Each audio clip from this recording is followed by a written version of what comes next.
At my son's funeral, my daughter-in-law whispered loudly, "I'm not taking care of that old witch." But before he passed, my son had transferred all his assets to me in his will. I'm glad to have you here. Follow my story until the end. And comment the city you're watching from, so I can see how far my story has reached. The funeral home smelled of lilies and grief. I stood beside my son's casket, my hand resting on the polished mahogany, trying to comprehend how Uriah, my strong, vibrant 35-year-old son, could be lying there so still. The doctor had called it a sudden cardiac arrest. These things sometimes happen, even to young, healthy people, he'd said, as if that explanation could fill the Uriah-shaped hole now torn through my life. Friends and family drifted around me in a fog of black clothing and hushed voices. I'd been accepting condolences, for hours, my face frozen in that mask we wear when we're trying not to fall apart completely. My fingers traced the wooden edge of the casket, the last physical boundary between me and my child. Victoria. Mr. Patterson, Uriah's attorney, touched my elbow gently. "When you're ready, we need to discuss some matters." I nodded numbly. Nothing seemed to matter now, certainly not business or legal issues. But I followed him to a small side room, away from the receiving line and the quiet murmurs of sympathy. That's when I saw her, Grace, my daughter-in-law, huddled in the corner with her sister. My son had been so in love with her. Even when they'd first started dating 10 years ago, I'd seen the way he looked at her, like she was the answer to a question he'd been asking his whole life. I was about to approach them when Grace's voice, sharper than I'd ever heard it, cut through the muffled atmosphere. "You know they're going to read the will tomorrow, right?" she was whispering, but the acoustics in the room carried her words clearly to where I stood. "I just hope he didn't leave anything substantial to Victoria." Her sister murmured something I couldn't hear. "I know, right? I mean, I'm his wife. Everything should come to me." Grace's voice dripped with a bitterness I'd never heard before. "I've spent 7 years with him, putting up with his mother constantly being around, giving opinions on everything from our house to how we should raise the kids." I froze, my hand still on the doorframe. "What if she expects to move in with you now?" her sister asked. Grace laughed. Actually laughed, here at my son's funeral. "I'd rather die. I mean it." Her voice dropped even lower, but in the quiet room, I could still hear the venom in her words. "I'm the one who has to pick up the pieces now. I'm the one who has to raise our children alone. I'm sure as hell not going to care for that old Megara, too." The room spun. Old Megara. Was that how she'd seen me all this time? The meddling, domineering mother-in-law? I'd tried so hard to be respectful of their marriage, to only offer help when asked. I'd watched my grandson 2 days a week so Grace could continue her part-time job. I'd brought meals when Uriah had to work late. I'd thought we had a good relationship. The key? "Reading will be tomorrow at 10 a.m., Mr. Patterson was saying, unaware of what I'd just overheard. "I wanted to prepare you, Victoria. Uriah made some changes to his will recently." I struggled to focus on his words, Grace's cruel comments still ringing in my ears. "Changes?" I asked, my voice sounding distant even to myself. "Yes." "About 3 weeks ago?" He hesitated. "He transferred almost everything to you, Victoria, not to Grace." "What?" I stared at him. "But that doesn't make sense. Grace is his wife.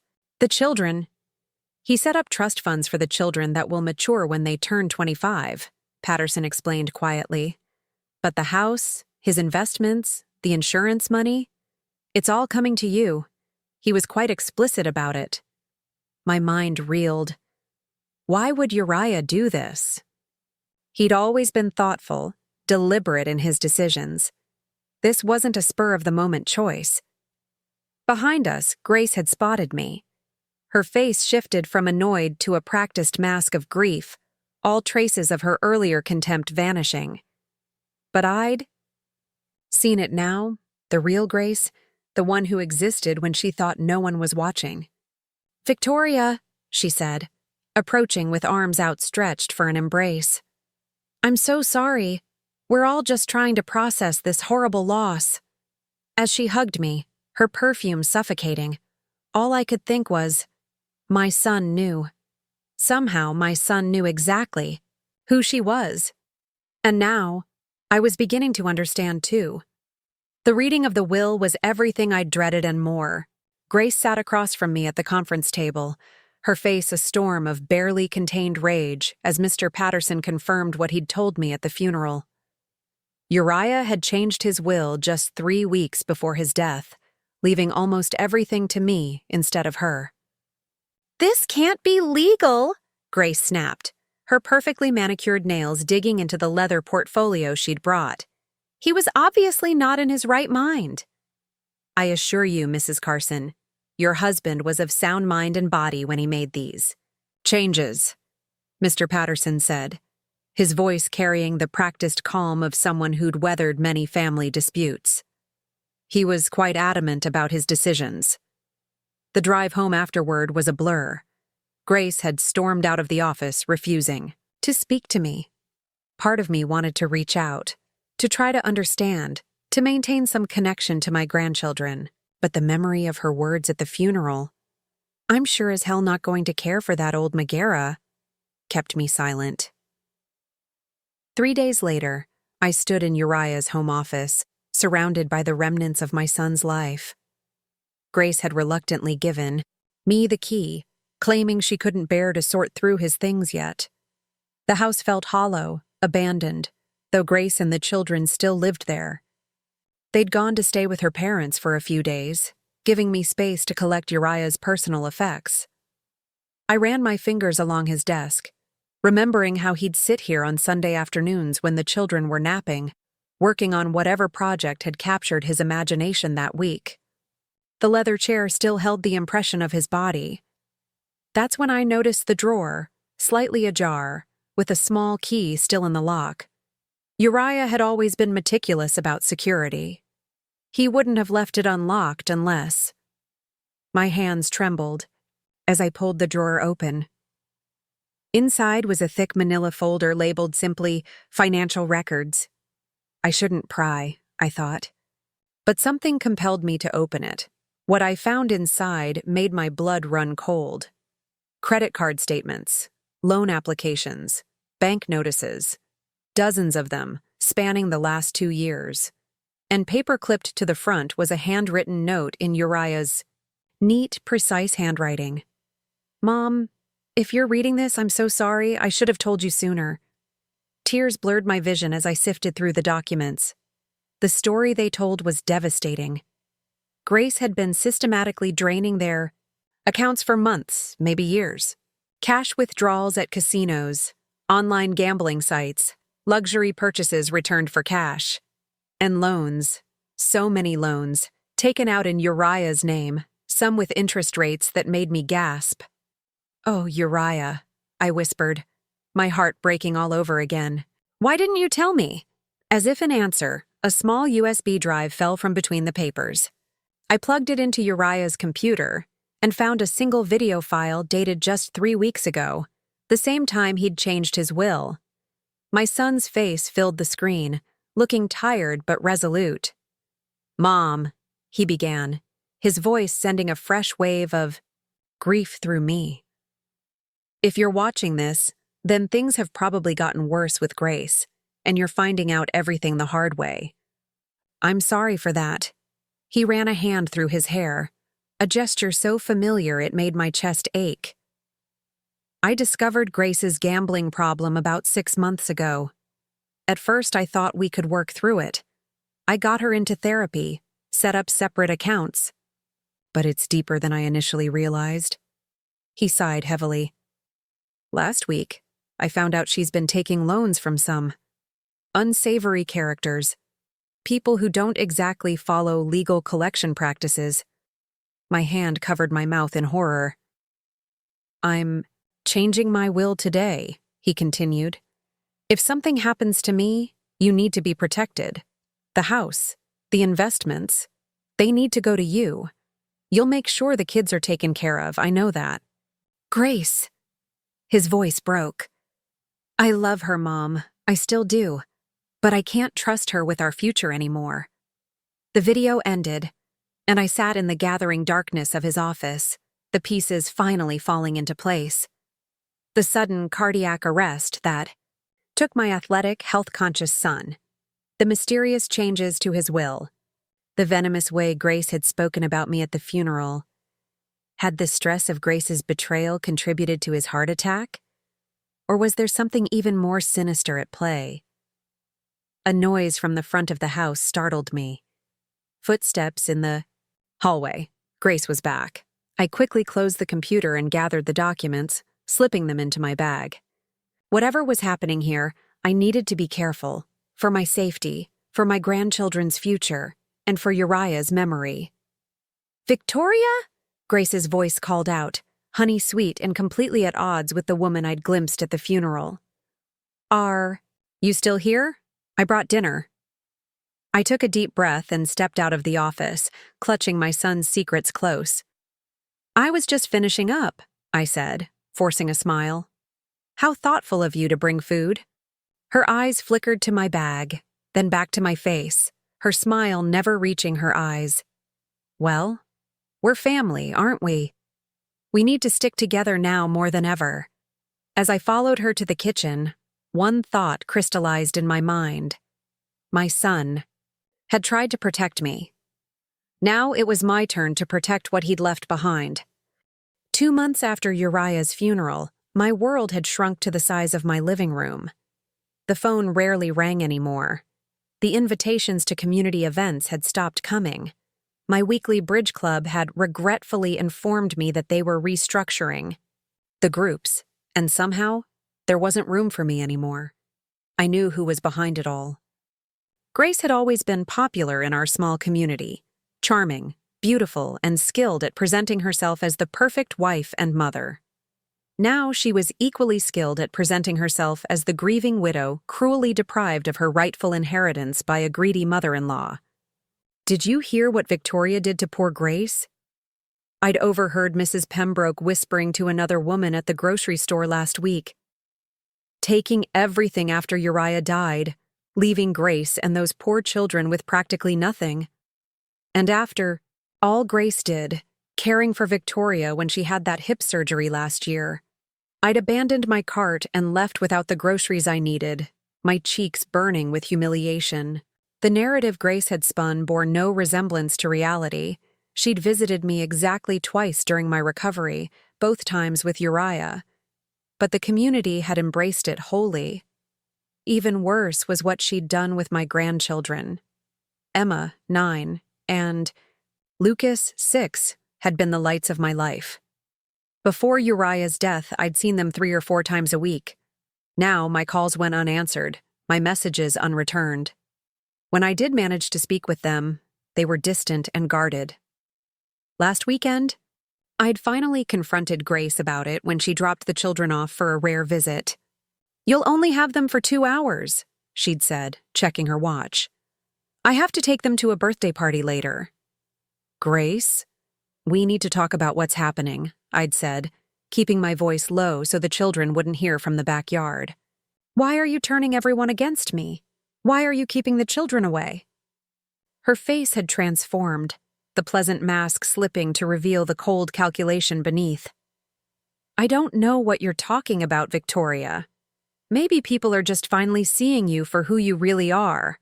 A controlling, selfish woman who couldn't let her son live his own life." "That's not true, and you know it," I'd protested.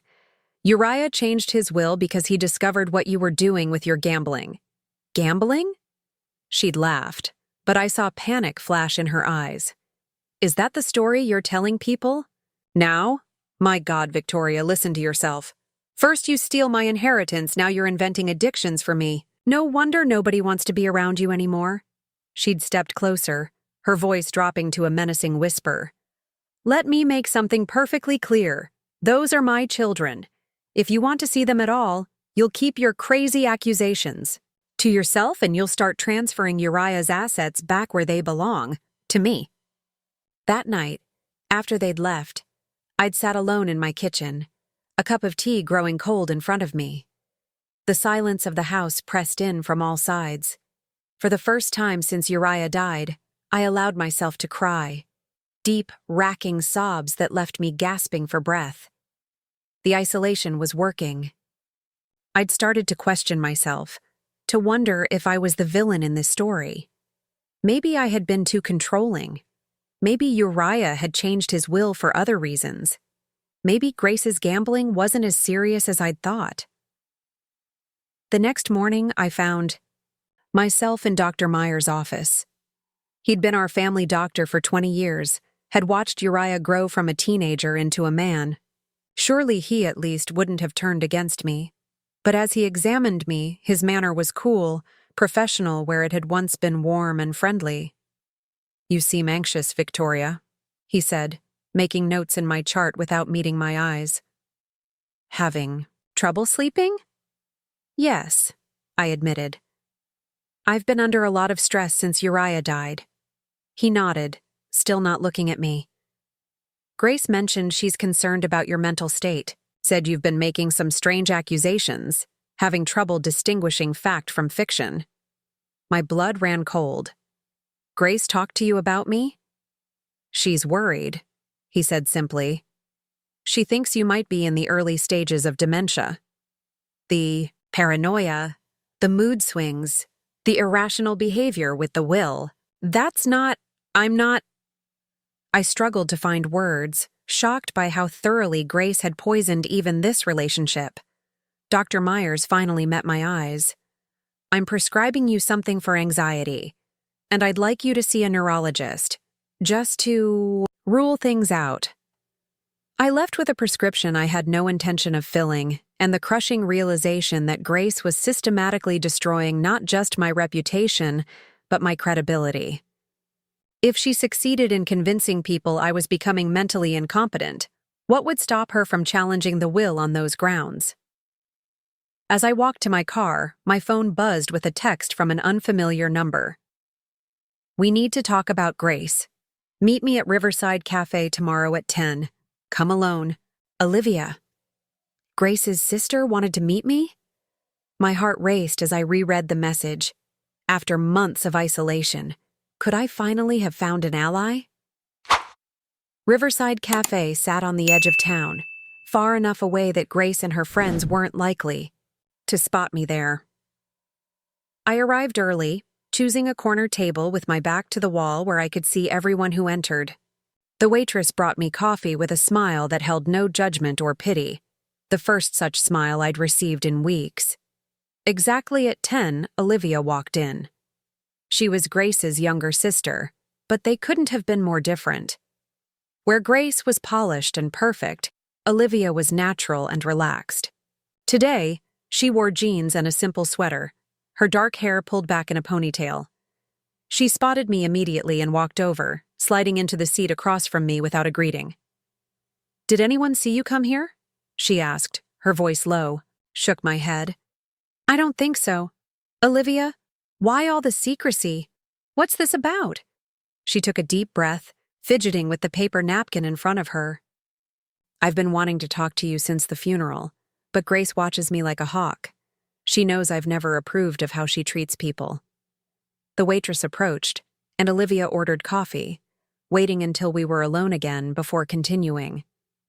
"Victoria, I need you to know that I believe you. About everything, the gambling, the loans, all of it." My hands trembled as I set my cup down. "You do? But how?" "Because I've seen it before." Olivia's expression hardened. "This isn't the first time. Grace has done this. Before she met Uriah, she was engaged to a man named Derek. Wealthy family, good prospects. She nearly destroyed him financially before his parents intervened." A dull roar filled my ears as Olivia continued, explaining how Grace had exhibited these patterns their entire lives, finding vulnerable people, charming them, then exploiting them for her own gain. "Our parents enabled it," Olivia said, disgust evident in her voice. They thought her beauty and charm were her gifts, and they should be used to secure her future. They encouraged her to find wealthy men, to do whatever it took to maintain a certain lifestyle. But she seemed to love Uriah, I protested weakly. They appeared happy. Olivia's smile was sad. Grace is an excellent actress, and maybe she did love him in her way. But when she loves something, she consumes it. She takes and takes until there's nothing left. She reached into her bag and pulled out a small notebook. I've been documenting everything. The lies she's told about you, the way she's manipulated the children, the community. She told our parents you were abusive to Uriah throughout his childhood, that you controlled him with money. The injustice of it hit me like a physical blow. Why would she say these things? Because she's desperate, Olivia said simply. Whatever Uriah discovered, it must have been bad. Really bad. She needs that inheritance, Victoria. Not just for the lifestyle, but to cover her tracks. What tracks?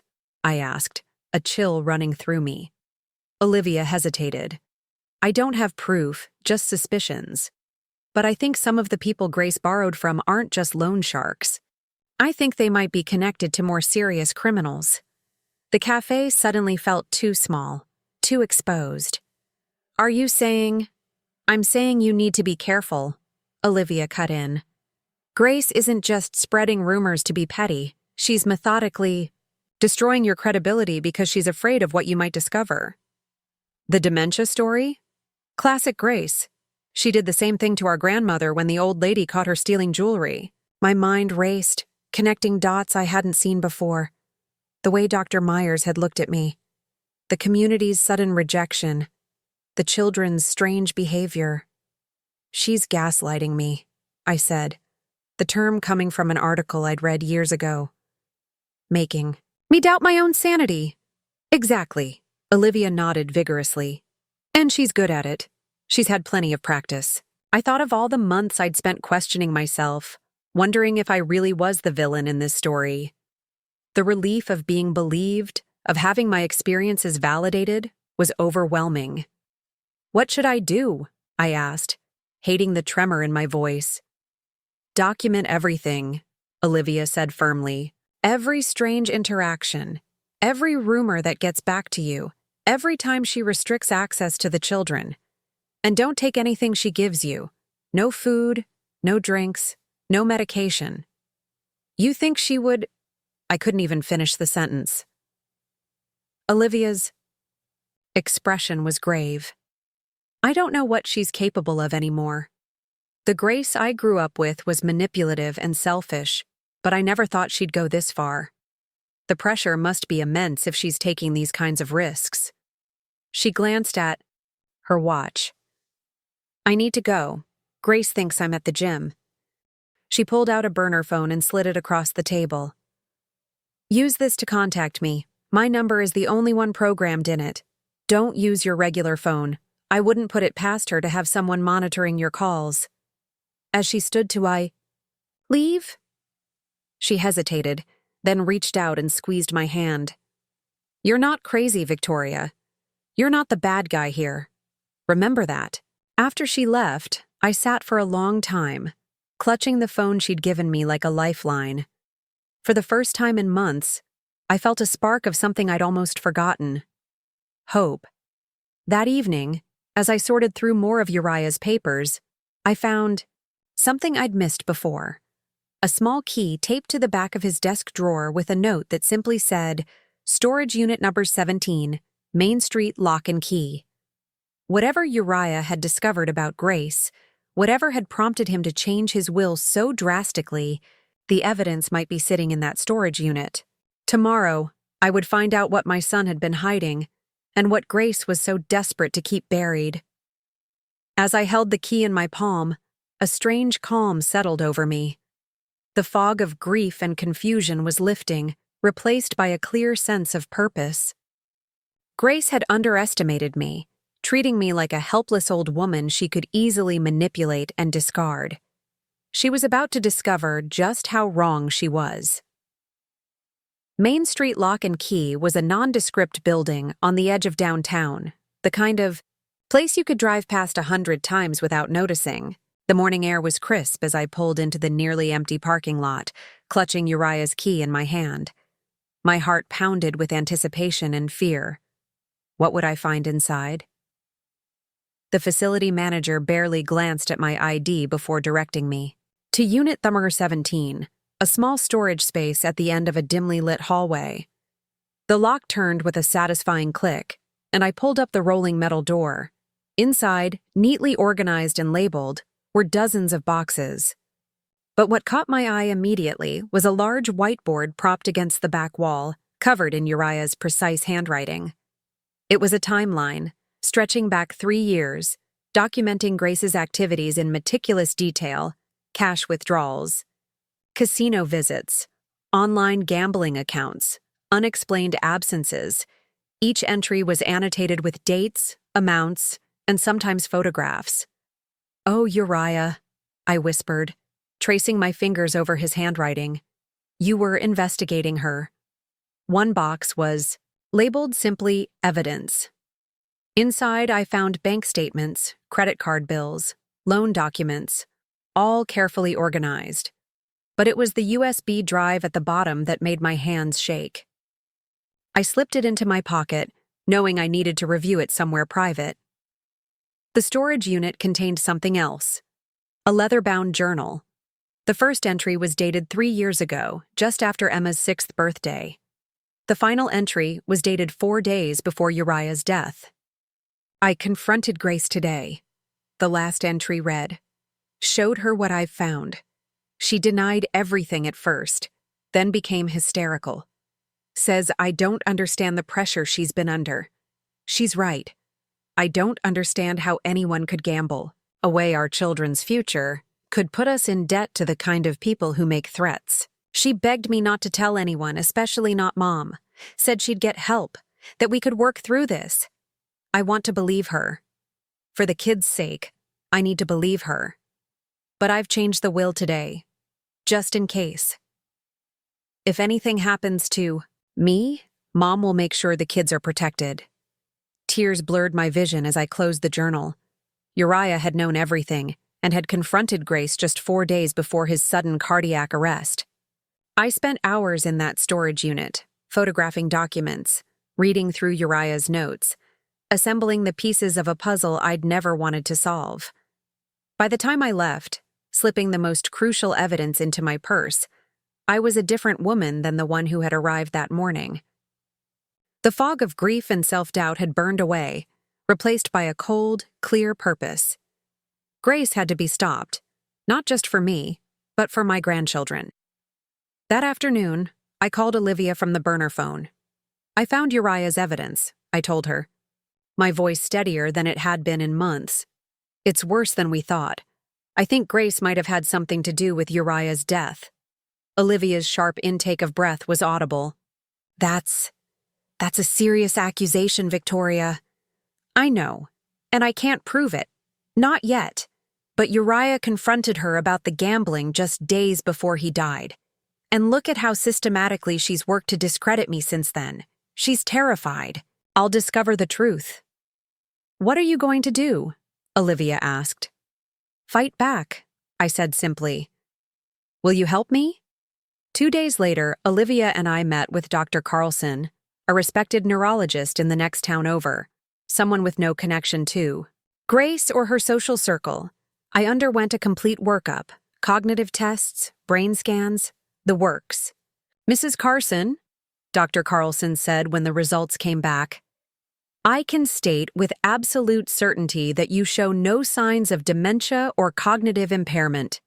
In fact, your mental acuity is exceptional for a woman of any age." I asked for his findings, in writing, which he provided along with a statement addressing the concerns that had been raised about my mental state. Next, I hired a private investigator named Marcus, a referral from Olivia. He was expensive, but with access to Uriah's money, that was no longer a concern. "I need documentation of everything Grace is doing," I told him. "The rumors she's spreading, the people she's meeting with, All of it. And I need to know who she borrowed money from. Meanwhile, I began rebuilding my social connections, starting with Barbara, my oldest friend, who had withdrawn from me after hearing Grace's rumors.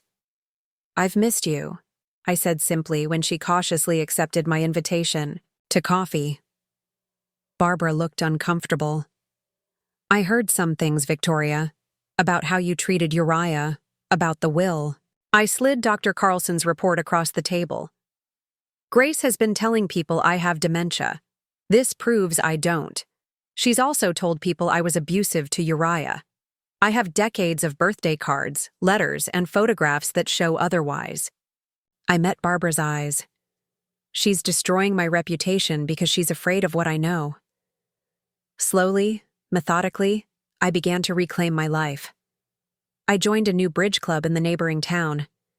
I volunteered at the library, where the head librarian, who had never liked Grace, welcomed me warmly.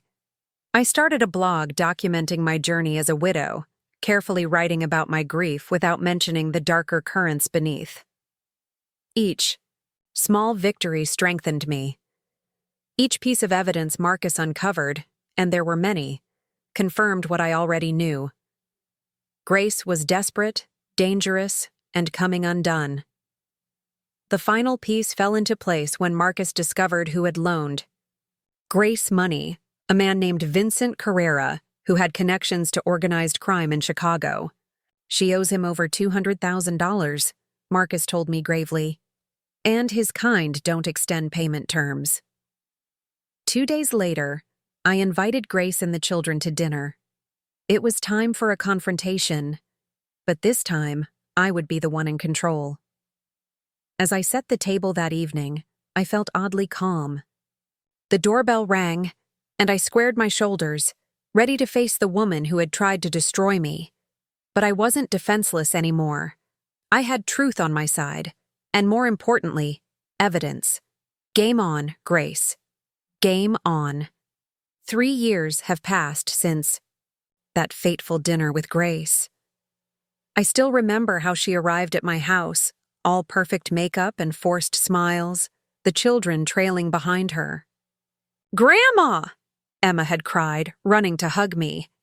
At 9, she was still young enough to be openly affectionate. Lucas, at 6, hung back, eyeing me warily, a product of whatever stories Grace had been telling him. Come in," I'd said warmly, ushering them inside. "Dinner's almost ready." Grace had looked around suspiciously, perhaps expecting to see police officers or lawyers waiting to ambush her. Instead, she found only a carefully prepared meal and a grandmother eager to see her grandchildren. The confrontation, when it came, was after the children were settled in the living room with a movie. "I know everything, Grace," I'd said quietly, sliding a folder across the table. "The gambling, the loans from Vincent Carrera, the lies you've spread about me." Her face had drained of color. "I don't know what you're—" "Please don't insult my intelligence," I'd interrupted. "Uriah documented it all before he died. I've found his storage unit." For a moment, genuine fear had flashed in her eyes. Then, her expression hardened. "So what? It's your word against mine. Everyone already thinks you're losing your mind." I'd smiled then, a small, satisfied smile. "Not anymore, they don't. I have a neurological workup proving I'm completely sound. I have statements from your sister confirming your history of manipulation. I have evidence that you owe $200,000 to a man connected to organized crime, and I have all of Uriah's documentation." Her hands had trembled as she reached for her wine glass. "What do you want?" "A truce," I'd said simply. "I don't want to destroy you, Grace. I just want to be part of my grandchildren's lives. I want the rumors to stop. I want peace." She'd studied me, perhaps searching for weakness or deception. "And if I refuse?" "Then I'll take everything I have to the police. The gambling might not be illegal, but the loans, the connection to Carrera, those will interest them very much, especially given the timing of Uriah's death." "Are you accusing me of—" Her voice had risen in panic. I'm not accusing you of anything, I'd cut in. I'm simply stating facts. Uriah confronted you about the gambling and loans 4 days before he died. He changed his will to protect the children's inheritance. And then he had a sudden cardiac event at 35. Grace had collapsed back in her chair, her facade crumbling completely. For the first time, I'd seen the real woman beneath all the masks, frightened, desperate, cornered. I didn't kill him. She'd whispered, tears streaking her makeup. I swear I didn't. The stress, the fight we had, maybe that contributed, but I never wanted him dead. I loved him, in my way. I'd studied her face, searching for truth in her eyes. To this day, I'm not sure if I believe her, but in that moment, I'd made a choice for peace, for my grandchildren, for my own future. Here's what's going to happen, I told her. I'm going to pay off your debt to Carrera, not for you, but to get that kind of criminal element away from my grandchildren. In exchange, you will give me regular, unhindered access to Emma and Lucas. You will stop spreading rumors about me, and you will seek treatment for your gambling addiction. She'd agreed immediately, relief flooding her face. I think she'd expected much worse. Now, 3 years later, on a warm spring afternoon, I sit in my garden watching Emma and Lucas play. They spend weekends with me now, a schedule we settled on after Grace completed her treatment program. She still lives in Uriah's house, but it's in my name, a fact that ensures her continued cooperation. The rose bushes Uriah and I planted together years ago are in full bloom, their fragrance filling the air.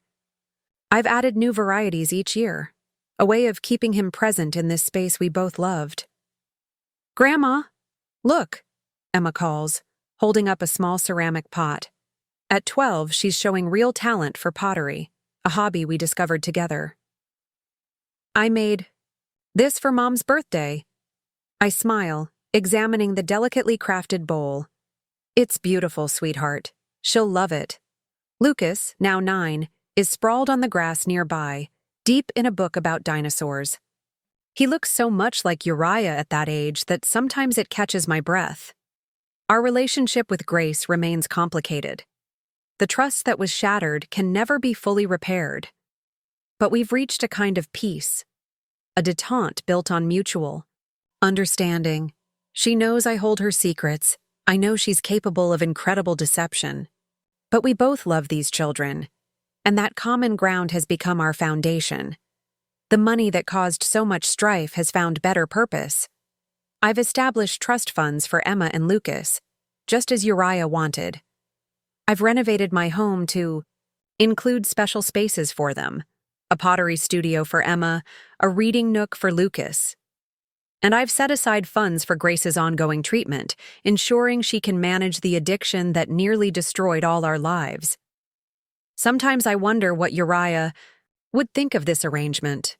Would he approve of the compromise I reached with Grace? Would he understand why I chose not to pursue the question of his death more aggressively? I like to believe he would. My son was always practical, always compassionate. He changed his will, not out of vindictiveness, but out of love, to protect what mattered most. Last week, I finally fulfilled a promise I'd made to Uriah years ago. We'd always talked about visiting Italy together, exploring the hills of Tuscany, the villages where our ancestors had lived. With Emma and Lucas beside me, I scattered a small portion of his ashes beneath an ancient olive tree, its silvery leaves shimmering in the breeze. "Is Dad happy here, Grandma?"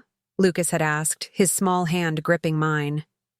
"I think he is," I'd answered, watching as the wind carried the ashes into the Italian countryside. "But he's happiest knowing we're together, that we're taking care of each other." The children and I have started a new tradition.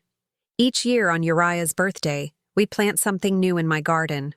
A tree, a rose bush, a bed of his favorite flowers. This living memorial grows more beautiful each year, nurtured by our hands and our memories. Life after loss isn't about forgetting. It's not even about forgiving sometimes. It's about finding a way forward that honors what was lost while embracing what remains. The garden of my life was scorched and barren after Uriah died, after Grace's betrayal. But slowly, season by season, it's growing again, different than before, but no less beautiful. Tonight, as the children help me prepare dinner in my kitchen, laughing and arguing and creating the beautiful chaos of family, I feel Uriah's presence in the rhythm of our lives.